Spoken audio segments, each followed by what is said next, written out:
देखिए बेटा, अगर हम बात करते हैं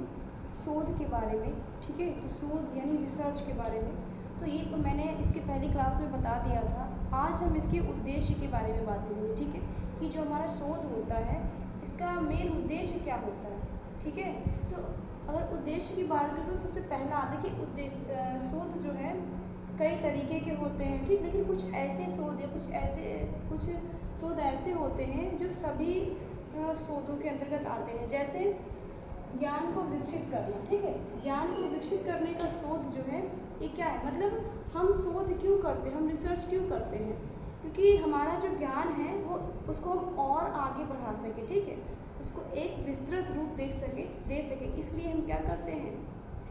ज्ञान की शोध को विकसित करने के लिए शोध करते हैं। नए ज्ञान की खोज की अगर हम बात करें तो हम इसीलिए रिसर्च करते हैं, किसी भी चीज़ को लेकर के इसीलिए हम रिसर्च करते हैं ताकि हम क्या करें,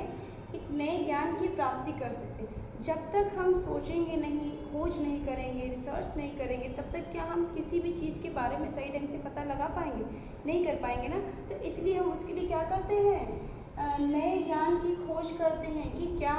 हम ये जो कर रहे हैं ये सही है या इसको इस तरीके से करना चाहिए, इस तरीके से, ये सारी चीज़ें हमारे दिमाग में चलेंगी ना, तो हम खुद ब खुद कोई ना कोई चीज़ ऐसा रिसर्च कर लेंगे जिससे क्या होगा, हमारा ज्ञान जो है वो और डेवलप हो जाएगा, ठीक है। अब हम बात करें विद्यमान ज्ञान की पुष्टि के बारे में, तो विद्यमान ज्ञान की पुष्टि की अगर बात करते हैं तो इसके अंतर्गत क्या आता है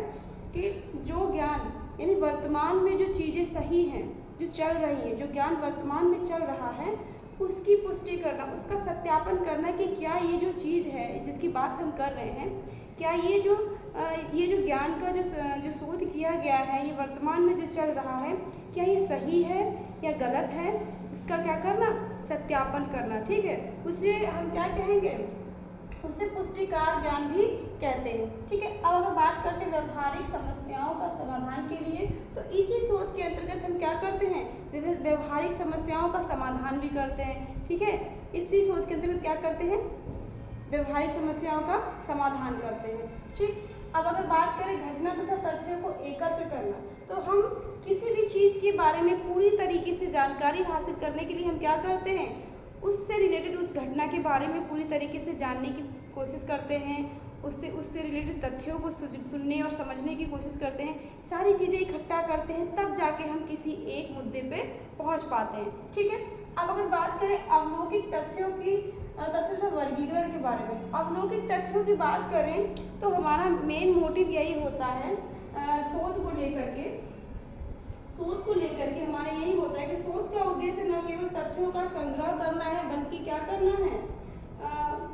बल्कि अवलोकित तथ्यों को आवश्यकताओं अनुसार क्या करना है, उनको अलग अलग भागों में विभाजित भी करना है, ठीक है। क्या करना है, उसको अलग अलग भागों में विभाजित करना है, ठीक। अब अगर बात करें अवलोकन का व्यवहार करना, ठीक है, अगर हम शोध की बात करते हैं इसमें क्या करना, तो अवलोकन का व्यवहार करना, इसमें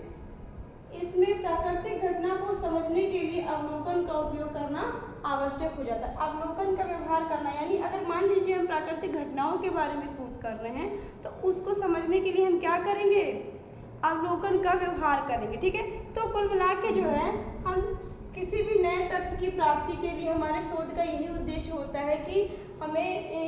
ये जो उद्देश्य है इन सभी पॉइंट को क्या करना होता है, उसमें सम्मिलित करना होता है। उसको सम्मिलित करने के हिसाब से करने के बाद ही हम क्या कर पाते हैं, किसी नए चीज़ की खोज कर पाते हैं, किसी नए तथ्य का निर्माण कर पाते हैं, ठीक है। उम्मीद है आप लोग को ये टॉपिक समझ में आया होगा, ठीक है। नेक्स्ट बातें हम कल करते हैं।